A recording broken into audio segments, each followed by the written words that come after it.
I thought a proposal in the Charleston Gardens would finally be mine. No cameras, no audience, just a vintage ring.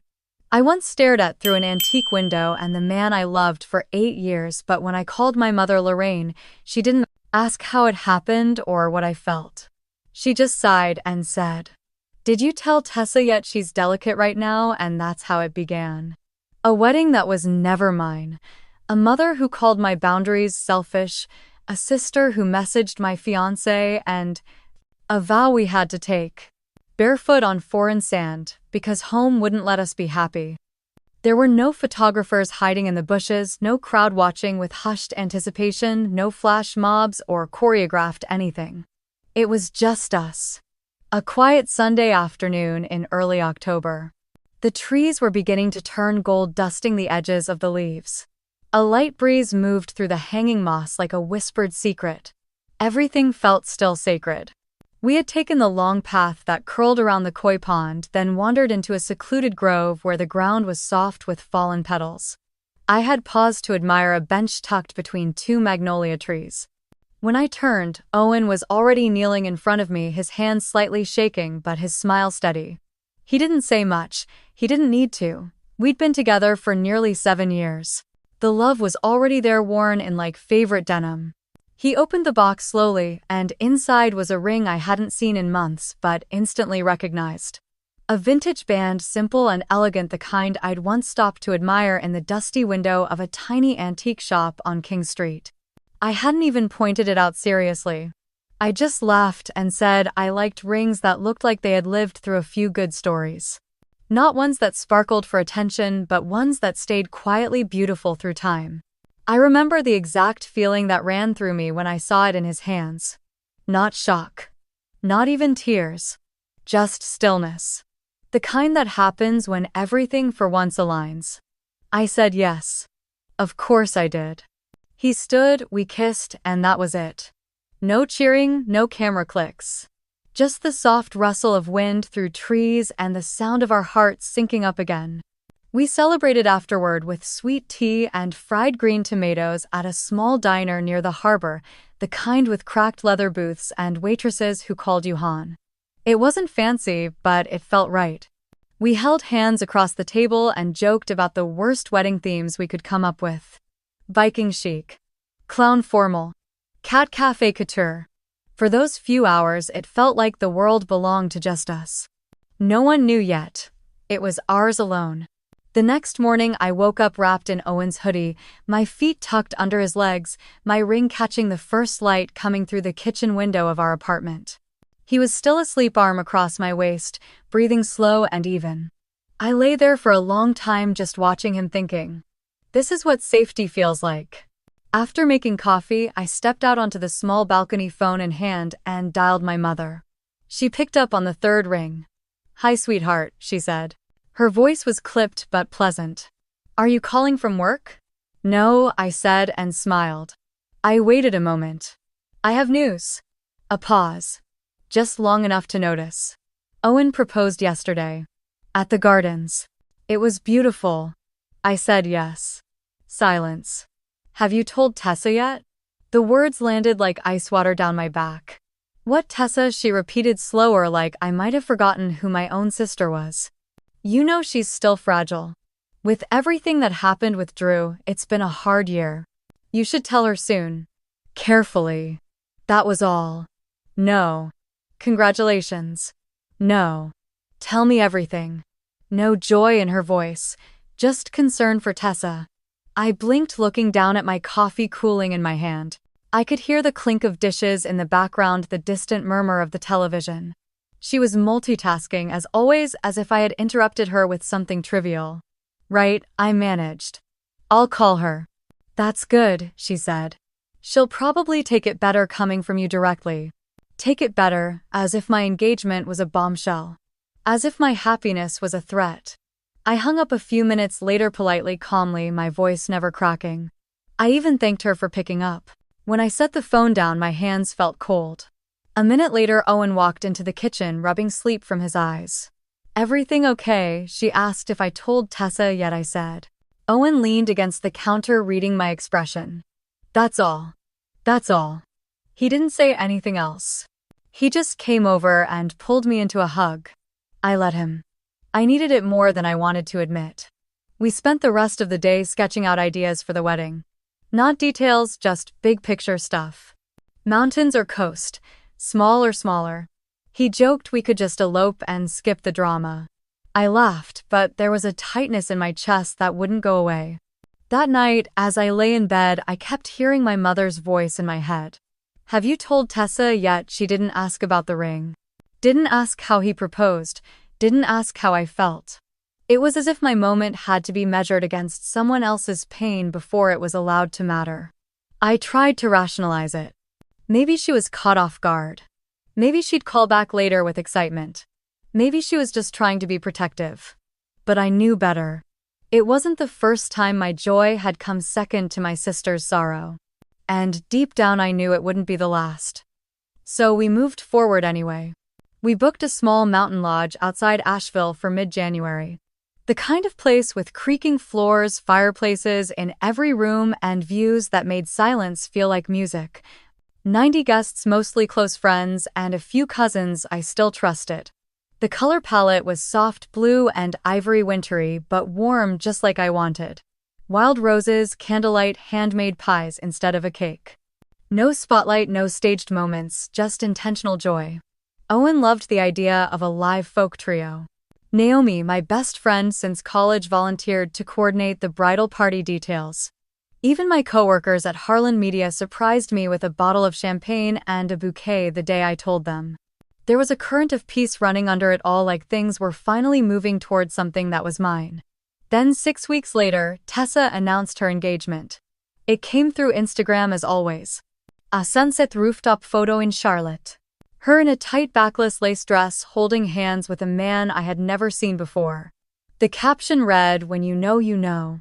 January can't come fast enough." I stared at the screen unmoving. The man was tagged as Drew Wallace, a DJ with a curated feed of neon-lit clubs and shirtless mirror selfies. They'd been dating less than 2 months. Apparently they had met at a product launch for a local lifestyle brand, one Tessa had posted about relentlessly during the summer. No prior mentions of him. No soft introduction. Just that picture and that caption. I didn't say anything to her. Not when she announced the venue 2 weeks later, a modern rustic winery just outside of Asheville. Not when I realized it was a 12-minute drive from ours. Not when she posted a bouquet mock-up almost identical to the one I had chosen with our florist, a woman named Maribel I'd been working with for over a month. At first, I told myself it was a coincidence. Tessa had always loved the aesthetic I leaned toward but claimed it didn't suit her. Maybe she had changed her mind. Maybe it was subconscious. Then Naomi called me late one evening after scrolling through her own feed. "Have you seen Tessa's new post?" I opened it. There she stood in a long lacy gown with cap sleeves and an open back. My design. The one I had described in detail to Naomi and had chosen privately with Maribel weeks before Tessa got engaged. My phone buzzed again. A text from a college friend I hadn't spoken to in months. "Didn't you already pick that dress style?" Another message. "That's your venue, right?" The knot in my chest grew tighter. I tried to laugh it off. I replied politely. "Just a funny coincidence." Sisters, right, but inside I felt something twist. Not jealousy, not even anger. Just that same dull ache I had carried since childhood. The one that shows up when your presence is not just overlooked but overwritten. Like a page being erased and replaced while your hand is still holding the pen. It wasn't new. Tessa had always had a flair for spectacle. When we were kids, she once cried to a teacher that I had hit her just because I got a better grade. I was 12. She was 5. I got detention. She got ice cream. At 16, she wrecked my stepdad's car. Lied. Let me take the fall until he found the keys scratched down the side and caught her in another story. Even then I had covered for her. There was always a reason. She was sensitive. She was going through something. She didn't mean it like that. Now she was booking florists I had already hired, trying on dresses I had quietly chosen, and inviting people from circles we both shared. Friends started asking questions. I started losing sleep. Owen tried to be neutral. He told me she's probably grasping for attention. It'll pass. But he didn't grow up like I did. He didn't know what it meant when Tessa latched onto something that was supposed to be mine. She didn't just borrow, she consumed. By early November, she had finalized her date. January 11th. Ours was January 18th, a week apart. 2 weddings, 2 sisters, 1 town. The same florist. The same style. The same theme. I sat in Maribel's tiny studio flipping through the binder of floral arrangements I had spent weeks curating and asked her carefully if she was working both weddings. She paused. Tessa reached out a few days ago, she said, eyes apologetic. I hadn't realized you two were sisters. It's okay, I lied. You're great at what you do. She smiled, relieved. I walked to my car in the cold and sat there for a long time, keys in my hand, staring out the windshield. For the first time, I didn't know if I wanted to keep planning this wedding. Not because I didn't love Owen. Not because I wasn't ready. But because I could already feel the narrative slipping away from me. This was supposed to be our story. But somehow I had the sinking feeling that once again I would end up as the footnote in someone else's headline. Tessa got married on the first Saturday of January. It was streamed live on 2 platforms. She wore a new designer gown, not the cap-sleeve vintage lace she had flaunted months earlier, but a sheer high-neck creation that looked like it belonged in a winter editorial shoot. The venue was covered in white draping and pale blue lighting, an aesthetic remarkably similar to the one I had originally envisioned, only louder.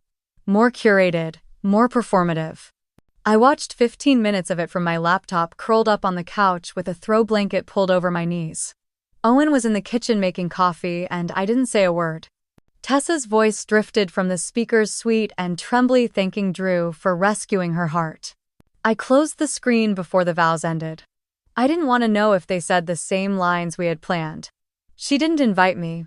Not formally. I received no card, no text. Only the link Naomi forwarded to me that morning with a short message, thought you'd want to know. I didn't cry. I didn't feel anything sharp. Just that same strange hollowness, like watching a dress rehearsal of a life I thought was mine. A knockoff of a story I had started telling first. 2 months later, the marriage collapsed. Drew had been cheating with one of Tessa's closest friends, a fellow influencer with perfect teeth and a skincare line. The fallout was loud. Instagram stories with tears, cryptic captions, unfollowing sprees, a podcast episode titled How to Heal When They Lie. By mid-March, the divorce filing was public. Tessa posted a video where she whispered through sniffles about betrayal, soul fractures, and growing in private. Comments poured in. So brave. You deserve better. Healing looks good on you. I watched all of it in silence. Then I sent a text. Just one. If you need anything, I'm here. She never replied. Owen said nothing about it when I told him. Just placed a glass of wine beside me and kissed my hair. We didn't talk much about Tessa. It had become a quiet rule between us. Mention her name only when necessary, and even then gently, like you might spook something delicate. Still, in the weeks after the split, I waited for some shift. For my mother to call and say, Camille, your time now. Camille, let's talk dresses. Camille, I'm proud of you. Instead, she called me on a Thursday in early May.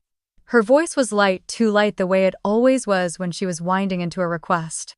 I've been thinking, she said, and I just wonder, have you considered scaling the wedding back a bit? I blinked at my laptop screen. A half-finished email to our caterer open in front of me. What do you mean?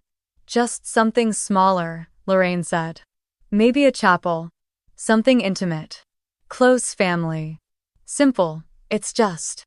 Tessa's still going through so much. Every time she sees something about the wedding, she gets emotional. Mom, I said carefully, I've been planning this for almost a year. Everything's booked. I know, she said quickly. It's just. Maybe a smaller celebration would feel more appropriate, given what your sister is dealing with. There it was. Again. My joy held hostage by someone else's pain. She cried last night, Lorraine added, when she saw your invitation mock-up. Said it felt like salt in a wound. I let the silence stretch until it pulled tight. I haven't even mailed them yet. I know, but still. She knows it's coming. If you loved your sister, really loved her, you'd wait until she's stronger. I hung up shortly after. Politely. Like always. That evening, Owen walked in with Thai takeout and set it on the kitchen counter. Your mom called me, he said. I stopped mid-sip of water. What she said, she thought I was the reasonable one. That maybe I'd help you see why a big wedding right now would hurt Tessa. She asked me to talk to you. To talk you out of it. My stomach turned. What did you say? I told her we're not changing anything. I sat down hard on the edge of the couch. My hands had gone cold. It wasn't just about Tessa's feelings anymore. It was control. Guilt wrapped in concern. Soft pressure disguised as protection. I had seen it before. When I chose a college across the country and she asked if I didn't love them enough to stay close. When I took a promotion and she wondered if that meant I wouldn't have time for holidays. Every decision that moved me forward became a betrayal in her eyes. Now she was using Owen. Calling him behind my back. Painting me as the insensitive one, the difficult daughter, the selfish sister. I stared at the dark window, the reflection of my own face just faint enough to make me flinch.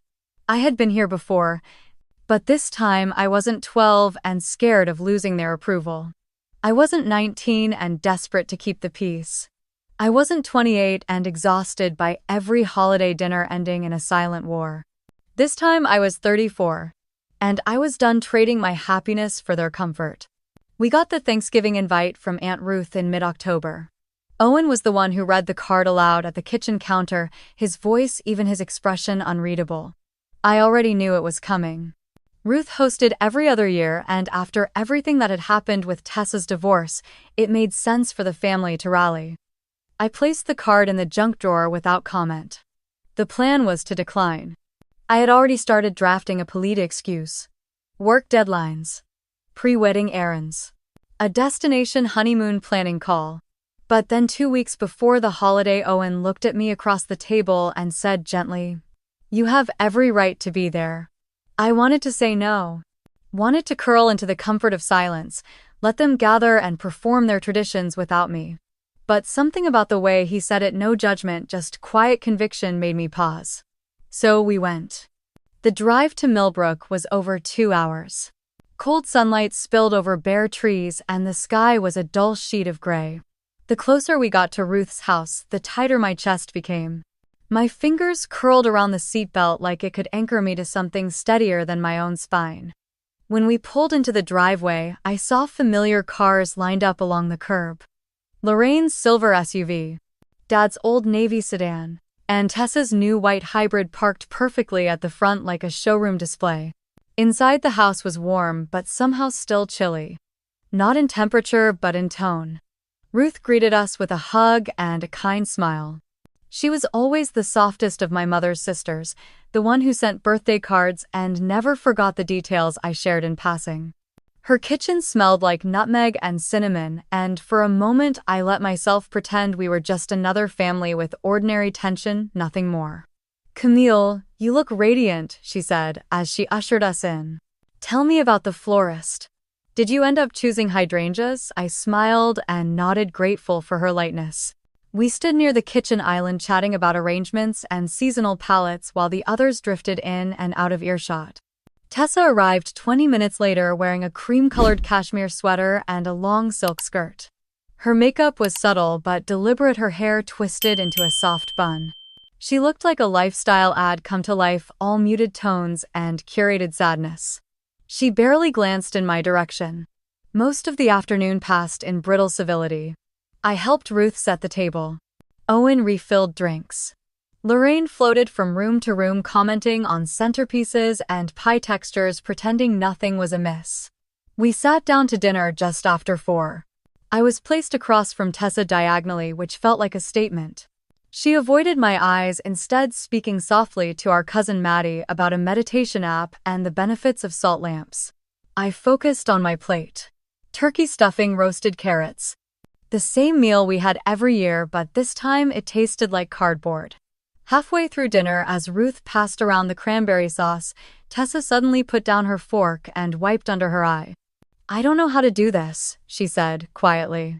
Everyone froze. I tried to keep eating, but the clatter of silence was deafening. She sniffled loud now and said, louder this time, I mean, how am I supposed to sit here like she didn't erase me? Like she didn't pretend I don't exist? Her voice cracked. I looked up. She was staring straight at me. All I had done was talk to Ruth. All I had done was exist in the same room. Lorraine moved fast. She was beside Tessa in a heartbeat, wrapping an arm around her shoulders, murmuring something about how strong she was, how unfair it all felt. Then she turned to me. Camille, really? Is this who you are now? I blinked. Fork still in hand. The air left my lungs like a sudden gust had punched me square in the chest. She's still healing, Lorraine said. You know that, and you act like she's invisible. Like none of this matters. I took a breath, steady and slow. I am not responsible for how she processes her marriage ending, I said quietly. Tessa made a sound. Half gasp, half sob. I stood up. The chair scraped against the floor. I'm not going to apologize for having a wedding, I continued, voice calm. And I will not shrink to make room for someone else's recovery arc.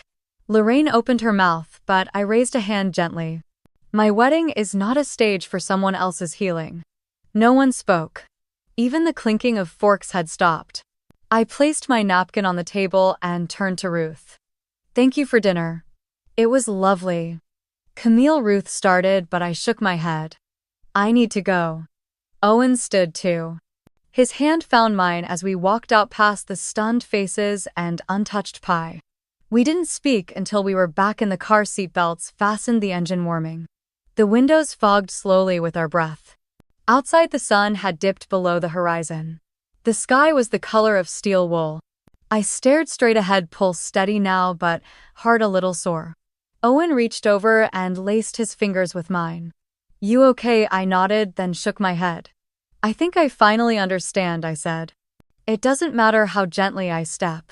Some people will always hear it as stomping. He gave my hand a squeeze. And some people, no matter how much you bend, will never meet you halfway. I looked out the window as Ruth's porch light disappeared behind us.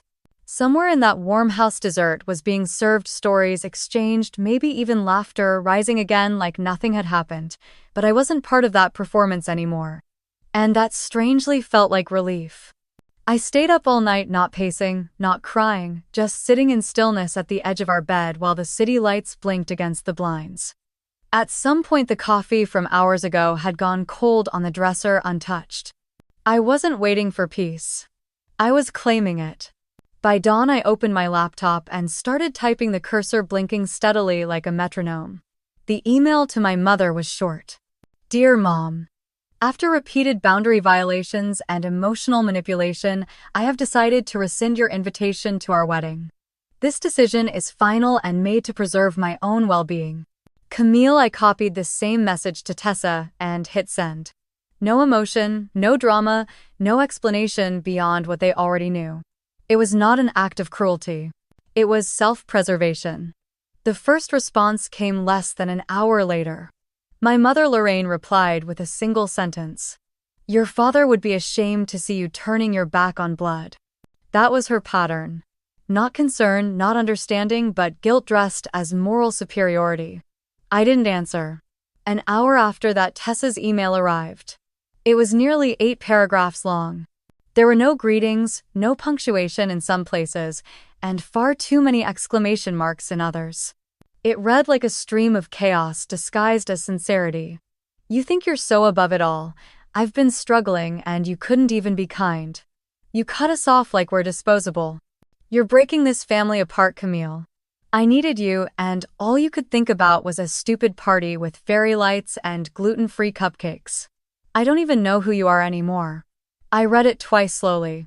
Not because it hurt, but because I was trying to figure out if there was any part of her that actually understood what she was saying. There wasn't. I archived the email, then created a folder on my desktop labeled Wedding Emails. I saved both hers and my mother's inside it. Not out of spite, but because I wanted to remember the exact moment I stopped explaining myself. For the next few weeks, our lives returned to a soft, deliberate rhythm. I worked on the seating chart, finalized the playlist with our violinist, and Owen and I went for long walks through Piedmont Park. We talked about the dance floor, the signature cocktails, the garden arch I wanted built by hand. I even started sleeping through the night again. But the silence was temporary. One Thursday afternoon, Owen came home earlier than usual. I was in the kitchen barefoot folding linen napkins into soft triangles when I heard the front door click shut. He didn't call out. That was the first sign. When he finally entered the kitchen, he wasn't carrying his bag. He had his phone in his hand, his jaw tight. I froze. Owen set the phone down on the counter between us, the screen already lit. "You need to see this." I picked it up slowly. There it was. A Facebook post from my aunt's account, public with over 100 likes. A long caption talking about the joyous bridal brunch thrown by Lorraine Prescott for her youngest daughter and how it was such a blessing to watch the family come together after so much heartache. Underneath were photos. Tessa glowing in white again, surrounded by women I recognized. Aunts, cousins, even one of my old roommates from college. All of them smiling, holding champagne flutes, seated around a long table adorned with baby's breath and lavender. There were name cards at every place setting. Except mine. I wasn't invited. I stared at one photo for too long. Tessa's hands clasped with Lorraine's, both mid-laughter, with a cake in front of them that read in pink cursive, "To fresh beginnings." I placed the phone down gently. "They're rewriting the story," I said softly. Owen looked at me, his eyes full of anger he didn't know where to place. "You okay?" I wasn't sure what okay meant anymore. But I nodded. It wasn't that I wanted to be there, I didn't. But seeing them gather without me, celebrating something that had been born from the ashes of someone else's marriage, pretending like their cruelty had no consequences, it was a sharp, familiar sting. And then it hit me. They weren't mourning the absence of my wedding, they were replacing it. I turned back to the napkins, continued folding. "Cam," Owen said, stepping closer. "I'm fine," I whispered. "Really?" But I wasn't folding anymore. I was counting. Each fold was an anchor to stop myself from drifting into that space I used to live in. The space where I would bend myself backward, erase my needs, apologize for taking up room. Not this time. I set the last napkin down and looked up at Owen. "They don't get to hurt me, then celebrate." He nodded slowly. "What do you want to do?" I didn't answer right away. Because the answer wasn't about revenge. It was about protection. I wanted to create a space they couldn't infect. I wanted to walk into my wedding without flinching. "Let's move the date," I said finally. He raised an eyebrow. "To when? Soon?" "But not here. Not in North Carolina. Not anywhere they could find their way in." He blinked. "You're serious?" I smiled. "Dead serious." We booked the tickets to Kauai 3 days later. It wasn't dramatic, no big announcement. Just a quiet decision between two people who were tired of letting others steal the joy out of every milestone. We found a small eco-resort tucked into the hills above the beach, and the woman who ran it said she had hosted only 2 weddings before. That was perfect. I didn't want glitter or fireworks or some viral moment on TikTok. I wanted peace. And I wanted the vows said somewhere they couldn't poison. We didn't tell anyone. Not yet. Not even Owen's parents. For a while, it worked. I would wake up and listen to the breeze slip through the window, open my laptop to check design plans, and feel like maybe, just maybe, we had stepped out of the storm. Then one morning, Owen was already dressed when I walked into the kitchen. He had coffee ready, but his expression was unreadable. His phone was face down on the counter, and he wasn't drinking anything. "What is it?" He didn't answer right away, just picked up the phone and unlocked it. Then he slid it across the table to me. It was a screenshot. From Tessa, the message read, "You are always the only one who really understood me." I blinked. Underneath it, he had replied with nothing. I looked at him. "That's new," I said quietly. He nodded. "There's more." He showed me the next one. Sent the day after. If only we had met before she did. There was no ambiguity, no jokes or winks or plausible deniability. Just a woman pushing a boundary that never belonged to her. And the final message sent at 2:30 in the morning, just one sentence. "Don't pretend there's nothing between us. You know there is." I felt the muscles in my chest tighten, not with anger but with something colder. And you never answered any of these, I asked. He shook his head. Number. Not a word. I stared at the screen again. There it was in plain text. The truth behind all the chaos, the manipulation, the bridal brunch, and crocodile tears. This wasn't about being hurt. This was about control. She couldn't be the bride, so she tried to become the drama. I scrolled back up, rereading the messages one by one. They weren't just inappropriate, they were calculated. Written like bait.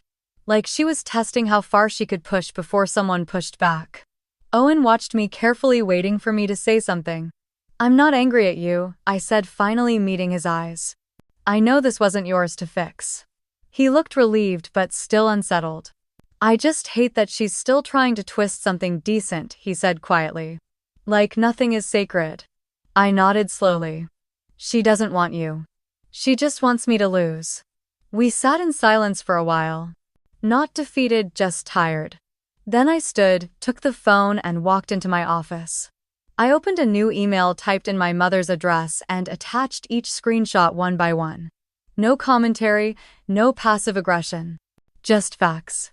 When they were all attached, I typed a single sentence. Still think this is about me lacking empathy. Then I hit send. I didn't wait for a reply. I didn't expect one. 2 hours later, my phone buzzed. It was a call from Lorraine. I let it go to voicemail. Then, another. Then, a text. Please call me. I didn't. Instead, I forwarded the screenshots to my lawyer just in case this turned into another firestorm. I wasn't naive anymore. I knew how quickly someone like Tessa could flip the narrative. By evening, Owen and I were back on the couch watching some documentary neither of us was following. You okay? He asked for the second time that day. I am now, I said, and I meant it. Because there's something strangely clarifying about seeing the rot in the open. It makes you stop questioning your gut. It makes you stop hoping they'll change. Later that night, I scrolled through my email and noticed something odd. A calendar invite. From Tessa. It was titled Rehearsal Dinner with a date 2 weeks out. The location was some upscale vineyard outside Asheville. It had 25 people listed, most of them family, some I didn't recognize. She had sent it to me by mistake. Or maybe not. I stared at it. There was no message. Just the invite. Like she was daring me to crash it, I hit decline. I shut the laptop, walked to the window, and looked out at the trees swaying against the moonlight. And for the first time in months, I felt untouchable. I wasn't afraid of what she might do next. Because now I had receipts and peace. And that was a dangerous combination. Let her spiral. I wasn't joining her. 3 days later, I was called into Daniel Forsyth's office. Daniel was the executive director at Harland Media Group, sharp as a knife and just as quick. He wasn't the type to summon people without cause, and I hadn't missed a deadline in 7 years. When I walked in, he didn't smile. Close the door, Camille. I did. He motioned toward the chair across from his desk. There was a file open in front of him, but he wasn't looking at it. He was watching me. Is there something I should know about your engagement? I blinked. Excuse me, he leaned back, steepling his fingers. A woman contacted me anonymously. Said your upcoming wedding is a stunt. That it's part of some PR play to position you and your fiancé as a brand couple. That you're using Harland resources to boost your personal image. I felt my stomach twist. That's insane. That's not true. Who would even?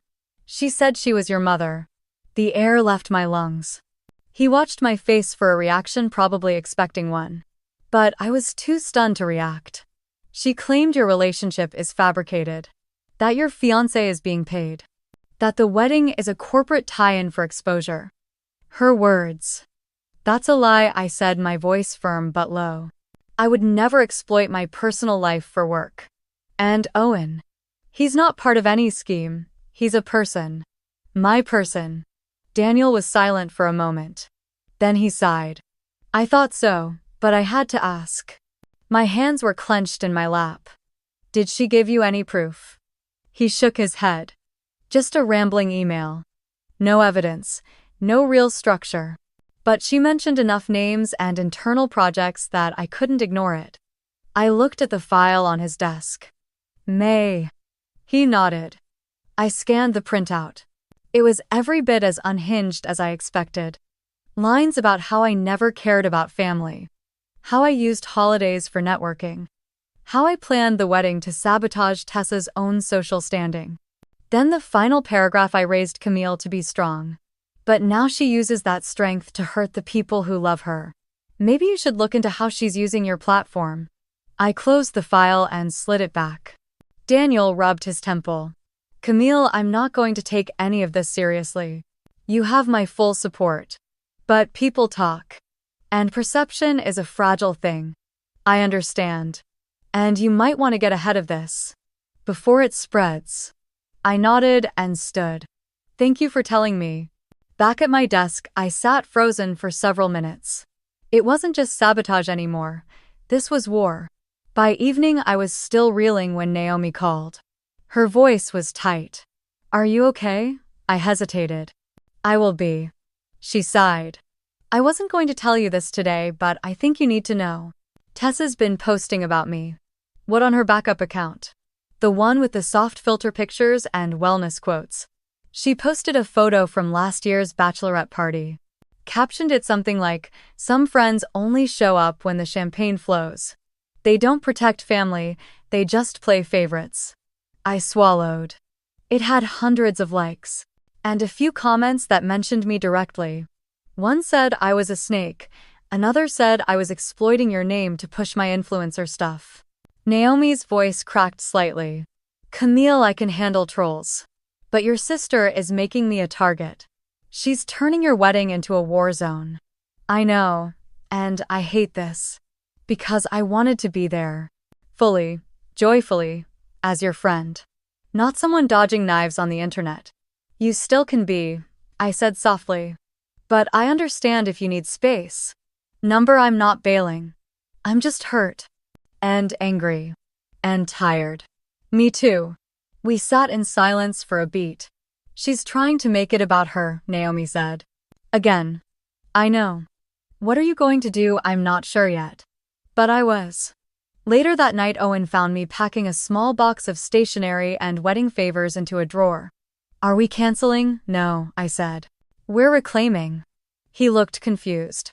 If we keep inviting people into this story, they'll keep rewriting it. I'm done giving them that pen. So what does that mean? I met his eyes. It means we finish what we started. Our way, just us. And maybe a few people who never needed a spotlight to show they cared. He nodded slowly. Camille. Yeah. If you want to walk away from all of it, the wedding, the spectacle. I'd marry you tomorrow on the beach with nothing but driftwood and salt air. I smiled for the first time that day. Let's sleep on it. But I already knew. This wasn't just about a ceremony anymore. It was about taking back the parts of my life they kept trying to auction off. My love wasn't for sale. My peace wasn't negotiable. And no matter what they did next, I had already drawn the line. Let them try to cross it. It was nearly midnight when Owen and I sat at the dining table, the glow of our laptop screens reflecting off the untouched glasses of wine. The budget spreadsheet was open, rows and rows of deposits, vendor notes, menu edits, seating charts. I stared at the numbers but couldn't feel anything anymore. It all looked sterile. Like it belonged to someone else's wedding. Owen rubbed his eyes and leaned back in his chair. Do we really want to do this here? I didn't answer right away. The word here meant more than just Portland. It meant this version of our wedding. This plan we had built out of obligation, out of tradition, out of the thin hope that maybe they'd meet us halfway. My phone buzzed. It was Naomi. I picked up and heard her breathing hard, like she had just walked away from something she didn't want to be part of. Camille. I just wanted to warn you. Tessa posted again. She said she's coming to the wedding whether she's invited or not. And your mom commented. Said she was too. That no matter what they'll be there to correct what's been twisted. I closed my eyes. Of course they would. Naomi kept going. She's framing it like you're the one being manipulative. Like she's rescuing the family name. And your mom. I don't even know who she is anymore. She said I raised a daughter. Now I barely recognize her. I swallowed. Thanks for telling me. Naomi hesitated. Camille, do you still want this? I glanced over at Owen, who was now watching me quietly. I think I want something else. When I hung up, I looked at him. What if we didn't do this? Didn't do what? This wedding. This spectacle. This performance for people who aren't rooting for us. He tilted his head. Okay. So what are we doing instead? I opened my laptop and typed in a single word Bahamas. Owen smiled. I like where this is going. I clicked through pages of private resorts, beach rentals, charter flights. Each photo felt like a breath of fresh air. A space that wasn't poisoned by expectation. I want to get married where no one brings knives in their smiles. Where no one is rehearsing their speech for the gossip column. Owen laughed. I'd marry you in a gas station parking lot if it meant peace. I looked at the calendar. December was 2 weeks away. Not the ideal season for a big change, but perfect for an escape. We won't tell everyone, I said. Just the people who matter. The ones who didn't ask for drama in return for love. So, we wrote a message. Simple. Honest. Change of plans. We're getting married in the Bahamas. No chaos. No seating charts. Just joy. Come if you can. We'd love you there. We sent it to 6 people. Naomi. My cousin, Ashley. Owen's sister, Rachel. His best friend, Theo. My college roommate, Jess. And Mateo, my old neighbor who'd become like family. Within an hour, every single one of them replied. Not a single question. Just I'm in. Can't wait, I'll be there. The next morning, we started canceling. The florist. The venue in Lake Oswego. The jazz trio. The rehearsal dinner. I half expected to feel guilt or hesitation. But it felt like shedding a costume. When we told Daniel at work, he just smiled. Good for you. Sounds like the story you're writing is finally yours. Naomi stopped by that evening with a tiny carry-on suitcase. I'm flying out with you, she said. I don't trust the universe to behave unless I'm personally watching it. She hugged me tight, and when she pulled back, there were tears in her eyes. You did the brave thing, Camille. You stopped asking for permission. It wasn't bravery. It was survival. My mother called twice that day. Left a voicemail. If you think running away will solve anything, think again. I didn't reply. Tessa texted once. Wow. How convenient. Can't handle facing the people you've hurt. I didn't reply to that either. I wasn't hiding. I was choosing. 2 days later, Owen and I stood barefoot on a quiet beach, soft waves touching our ankles. The sun was dipping low, painting the sky with orange and lavender. Naomi handed me a small bouquet of wildflowers she had picked that morning. Ashley adjusted my hair clip. Jess wiped tears before they even fell. Mateo offered a wink from behind the camera. Rachel and Theo held hands like the world had never been loud. No chairs, no podium, no forced toasts, just sand. Laughter, wind. And vows spoken from memory. Owen looked at me steady and sure. You saved me, he whispered. You made me feel like more than enough. I said mine through a smile that hurt from holding back tears. You were never the storm. You were the shelter. We kissed, and the world quieted. Behind us, no audience waited for an ending. Because this wasn't one. It was the first time I had made a decision without waiting for someone to clap, and I had never felt more free. The morning light poured through the gauzy white curtains, soft and golden. The sound of waves was steady, almost like a metronome anchoring my breath. I sat by the window in a cotton robe watching Naomi fuss with bobby pins and a small curling wand she'd somehow tucked into her carry-on. Her fingers were steady, but her eyes were a little misty.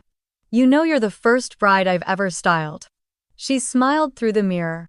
And the first to pick a wedding with no dress code and no seating chart. I grinned. That's because this isn't about anyone else. Just him. Just us. She tucked the last pin in and smoothed a loose strand of hair behind my ear. Well, you look like the kind of woman who chooses herself. Finally. A knock on the door. It was Claire. She stepped in with a leather folder, barefoot, her blazer traded for a linen shirt and flowy pants. Vows are prepped if you're still going through with this, she said with a teasing smirk. I took the folder from her hands. We are. Definitely. Claire had flown in the night before offering to officiate when we found out the resort's usual officiant was stuck in customs. You sure you're okay doing this without a courtroom? I had joked. She had just replied, love is the most binding contract I know. And this one doesn't need witnesses who doubt its value. Now she glanced down at my bare feet. You're going like that, I wiggled my toes against the tile. I figured if I can walk away from my past, I can walk into my future without heels. She chuckled then nodded toward the window. He's out there. He hasn't stopped pacing. I peeked between the curtain slats.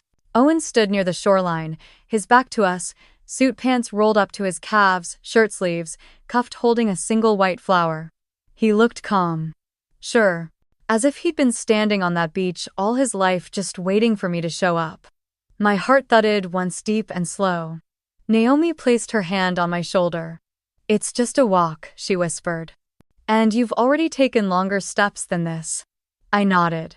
I stepped outside. The sand was warm underfoot, soft and a little damp. The sky above was clear pale blue.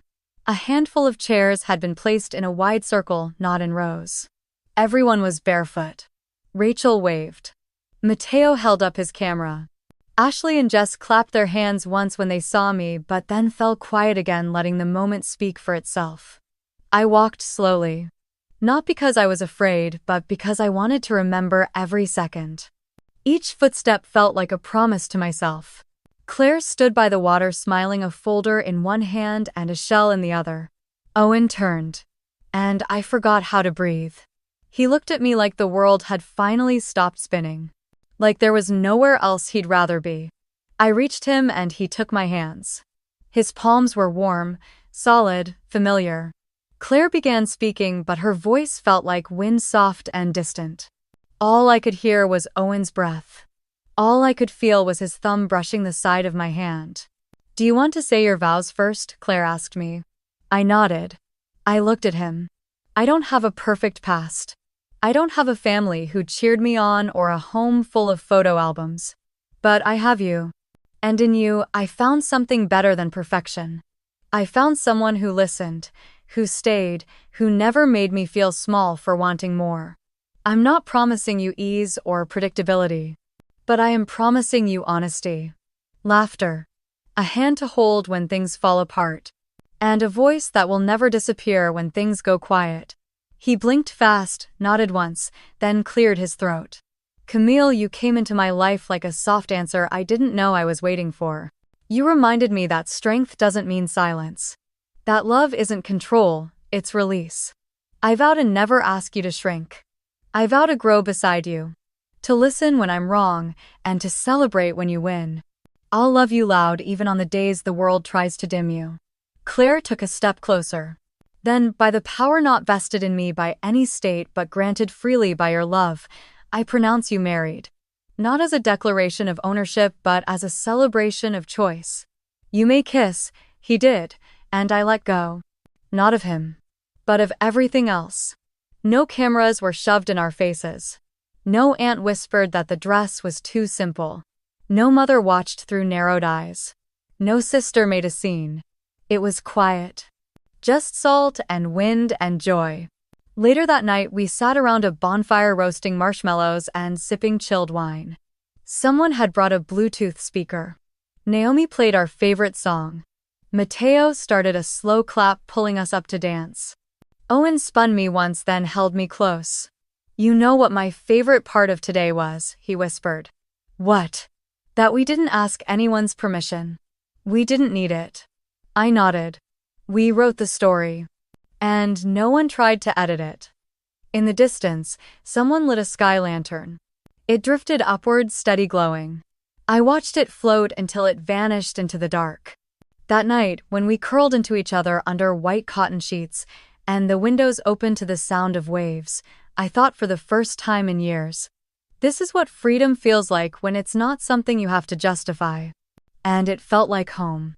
The morning after our wedding, I woke up with the scent of salt still in my hair and the sound of waves brushing against the shore just outside our window. Owen was still asleep, one arm draped across my waist, his breathing slow and steady. I slipped out of bed, gently letting him rest, and padded barefoot to the small deck that overlooked the beach. The sky was a soft gray blue, the kind that promised a calm day ahead. I wrapped a shawl over my shoulders and sat down on the cushioned bench, phone in hand. I hadn't looked at it in almost 24 hours. A part of me didn't want to. But curiosity, or maybe just closure, tugged. 18 missed calls. 3 voicemails. Most from my mother. 1 from Tessa. The screen lit up again as a text came through. From Lorraine. "You will regret this. Friends can't replace blood." I stared at it for a long time. Not out of shock, more out of awe. Even now she believed her version of truth deserved a reply. I deleted it. I didn't open the voicemails. I didn't even listen for tone. I knew what they'd say. I knew how they'd spin it. The language of guilt was one I had learned too fluently, and I had no desire to rehearse it anymore. The sliding door behind me opened. Naomi stepped out, coffee in hand, wrapped in a fluffy white robe. Her hair was tousled from sleep, but her eyes were already sharp. She sat beside me without speaking at first, then took a sip and exhaled. "Well, your sister just went live." I raised an eyebrow but said nothing. She was crying. A lot of mascara. Not enough accountability. Said you ruined the family. Said you turned people against her. Said you won. I waited for a flicker of reaction to rise. It didn't. Naomi looked at me surprised. That's it. No rage. No retaliation. Not even a snarky comeback. I shook my head slowly. Let her say whatever she wants. She's performing for a crowd that's already walking out the door. Naomi chuckled and bumped my shoulder gently. That's poetic. You should put it on a t-shirt. I smiled, but didn't reply.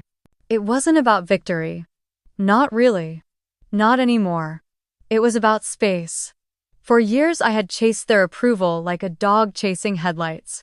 I had written long emails that were never read. I had sat through dinners where my name was an afterthought. I had paid for flights, for events, for emergencies. And when I needed them, when I stood in front of them asking not for money or praise, but just honesty, they turned away. Now I had turned away too. But not to punish. To protect. Naomi handed me her phone. Check this out. It was a video clip already making its rounds. Tessa, face streaked with tears, voice shaky, was ranting into her front-facing camera. She was surrounded by luxury furniture in her Manhattan apartment, clutching a monogrammed handkerchief. Her words were jumbled between sobs. I watched for a few seconds, then looked away. Naomi scrolled further. And look. Comments are not going how she hoped. I glanced again.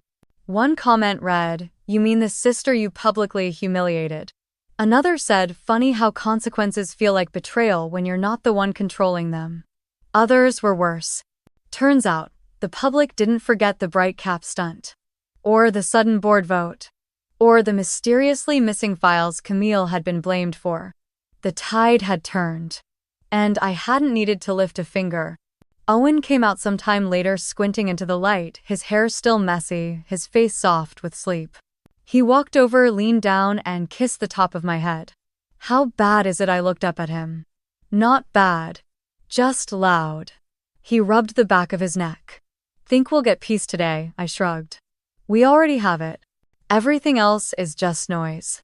We spent the day wandering the beach, eating fresh mango slices from a vendor with a woven basket, and watching kids chase after kites in the wind. Claire and Mateo joined us later for lunch, bringing stories about the local village and a plan to take a cooking class that evening. At some point, my phone buzzed again. It was a photo. No message. Just a photo. From an unknown number. It was of my mother and Tessa sitting in what looked like a lawyer's office. Tessa had her face buried in her hands. Lorraine was staring at something off camera, her expression unreadable. I didn't respond. Claire noticed my silence and raised an eyebrow. You okay? I handed her the phone. She studied the photo for a few seconds, then handed it back. Guess it's finally sinking in. I nodded. There was no satisfaction. No glee. Just gravity. A quiet settling. The kind that happens when a story ends not in fire but in silence. That night, as we lit candles on the deck and passed around grilled seafood and papaya salad, someone asked me what I planned to do next. I didn't have an answer yet. For the first time in years, I didn't have a 5-year plan or a quarterly strategy. I didn't need one, I had truth, and that was enough to build a new kind of life. The stars came out slow, patient, and unbothered. We leaned back in our chairs, let the salt cling to our skin, and said nothing. Because finally there was nothing left to prove. The call came just after breakfast while I was watering the little potted herbs we'd bought from the local market. Camille, it's Megan. Her voice had that rushed, breathless tone that always meant something chaotic was unraveling. They had a fight. Like a real one. Tessa screamed at your mom, said it was all her fault. That she should have stopped you before it was too late. I moved the watering can to the basil and listened. Lorraine screamed back.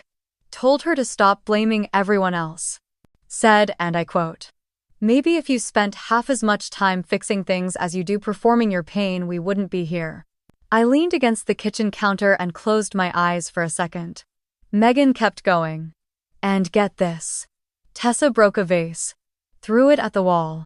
Your mom said she was acting like a toddler in Chanel. That one made me exhale through my nose. Not quite a laugh. Not quite a sigh. Did you talk to them? I asked. God, no. I left the second it got ugly, but I figured you should know. It's messy over there. Like really messy. Thanks for the heads up, I said. We ended the call with a few soft words, promises to catch up soon. When the line went dead, I set the phone down and stared at the sunlight hitting the tiles. For years I had been the patch. The one smoothing over the fractures with quiet gestures and endless patience. The one planning birthday dinners, writing thank you cards on behalf of people who never said thanks. The one mediating when Tessa exploded and Lorraine imploded. But I wasn't holding the pieces anymore. And it turned out when no one's playing the fixer, the cracks don't vanish. They split. Owen came in carrying 2 coconuts with straws stuck through the tops. Guess what I bartered for, he said proudly.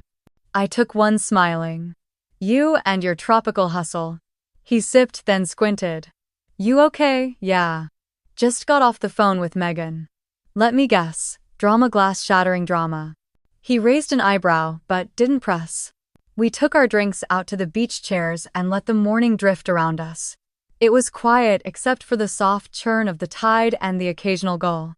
I thought about the scene Megan described. About the raised voices. The blame tossed around like a hot coal. I imagined Tessa's eyeliner smudged, Lorraine's jaw clenched, and I felt nothing. No satisfaction, no vindication. Only distance. Naomi texted a few hours later. Her message was short. They're spiraling. No one knows who to aim at anymore. I didn't reply. I didn't need to. In Portland, I had spent years being the designated target. The safe one to blame. The strong one who'd always show up, pick up the pieces, apologize on behalf of others. I had been their emotional buffer. Their insurance policy. Now I was just out. And they were left with each other. Tessa's PR agency issued a vague statement that afternoon. Something about emotional stress and privacy. The usual language when someone wants sympathy without explaining what they did, but the comments beneath it didn't play along. One user wrote, "Maybe next time don't steal your sister's company and call it ambition." Another said, "Watching rich people implode is wild, especially when the quiet one finally walks." I turned off notifications and flipped my phone face down. The next day, Megan called again. "Okay, so I probably shouldn't say this, but your dad asked if you'd consider talking to them. Just to clear the air." I laughed. A dry, short laugh. "Did he know?" "Yeah." Said it's not too late to mend things. That family is family. I paused. "And what did you say?" Megan hesitated. I said I'd pass along the message. But I don't think they get it. I don't think they realize it's not about a grudge. It's about exhaustion. I smiled. She was younger than me by 7 years, but sometimes she understood more than the rest combined. "Thanks for passing it along," I said, "but I'm good." "Really?" That night, Owen and I watched the stars again, stretched out on a hammock strung between two palms. He played some quiet music on his phone, and I let my head rest against his shoulder. "You ever think they'll change?" he asked softly. I thought about it. Not just Lorraine or Tessa, but the system. The machine that let them believe manipulation was survival. That love came with conditions. That silence meant agreement. Maybe. If they ever sit long enough with the pieces to see how sharp they are. And if not, then I'll be over here. With you. Not carrying what isn't mine anymore. He kissed the top of my head. The wind picked up slightly warm and gentle. Somewhere nearby, a group of tourists were laughing over dinner. I didn't miss anything. And the strange part was I wasn't even angry. The absence of rage is sometimes the loudest proof that you're finally free. I held Owen's hand and closed my eyes. Let them shout. Let them spin. I had stepped out of the frame. And from this distance, everything was finally in focus. The chairs were simple white painted rattan with woven cushions, nothing fancy. Just enough comfort for a beachfront gathering. We had no altar, no grand arch of orchids, just the ocean behind us and a row of candles flickering gently along the sand. One chair sat empty near the center. I had placed it there on purpose. A small card rested on its cushion. It read in elegant gold script, Tessa Harland. No one asked about it. No one dared to move it. And that silence, oddly enough, felt respectful, not afraid, not tense. Just accepting. Naomi walked over barefoot, holding 2 glasses of champagne. She handed me one and smiled. We did it. No scandals, no tears, no fake spotlight. I laughed softly. And no press releases. No crisis management. She looked at the empty chair for a moment, then back at me. You could have left that out, you know. I know, but I wanted to remember what used to matter to me, and what doesn't anymore. We tapped our glasses lightly and drank. Owen was down by the water with my cousin Jacob skimming stones into the waves. A few feet away, Aunt Rose was telling someone how she met her husband on a broken-down bus in the Bronx and nearly left him at a diner for chewing with his mouth open. The laughter around the table came in soft, unforced waves. It wasn't a spectacle, just a celebration of something quiet and rare. I used to think happiness needed a spotlight, applause, recognition. Turns out it just needs space. And truth. And a bit of salt in the air. Naomi leaned in again. You know, we could have eloped. Saved everyone the plane tickets. Maybe. But then you wouldn't have gotten to wear that ridiculous hat. She looked mock-offended. This hat is iconic. You look like a very stylish jellyfish. She squinted. You look like someone getting married and acting far too calm about it. I shrugged. I'm not waiting for something to go wrong anymore. That's new. Later during dinner, Owen gave a short toast. Thank you all for being here. Not just physically, but really here. No one had to fly across the world to prove loyalty or make up for anyone else's absence. You came because you love Camille. And that means more than I'll ever be able to put into words. He lifted his glass and turned to me. And Camille, thank you for choosing yourself. And somehow still choosing me. The table clinked with glasses, and for a moment I felt the air tighten with the kind of emotion that needs no translation. After the meal, we moved to the open area near the water. Naomi queued up a playlist. People danced, some barefoot, some tipsy, some just swaying under the fairy lights strung between palm trees. I sat near the fire pit, toes dug into the cool sand. The breeze smelled like coconut oil and grilled pineapple. Someone passed around slices of mango tart. Someone else passed a ukulele. It was messy and unscripted. Perfect. I looked again at the empty chair. There was a time I would have begged her to come. Would have softened everything to make her comfortable. Would have sacrificed the joy in the room just to say we were a whole family. But I was done sacrificing for people who treated love like leverage. That chair wasn't a peace offering. It was a full stop. And oddly, it didn't feel hollow. It felt honest. After everyone had gone to bed, Owen and I walked down to the edge of the water. We didn't talk much. Just let the ocean do the speaking. When we sat down in the sand, I pulled the name card from the chair and looked at it one last time. I wasn't angry anymore. I wasn't sad, just clear. I tucked the card into my pocket and rested my head on Owen's shoulder. He squeezed my hand gently. We didn't talk about what came next. We didn't need to. For the first time in years, I wasn't living in reaction. I was just living. And if you've ever been pushed out of your own moment, your own joy, your own life, I hope you find your way back to yourself too. Because you deserve more than to be tolerated. You deserve to be chosen. Freely. Fully. And if you've got a story like that, if you've been erased, overlooked, or underestimated, I hope you'll share it with me, because I think we'd understand each other.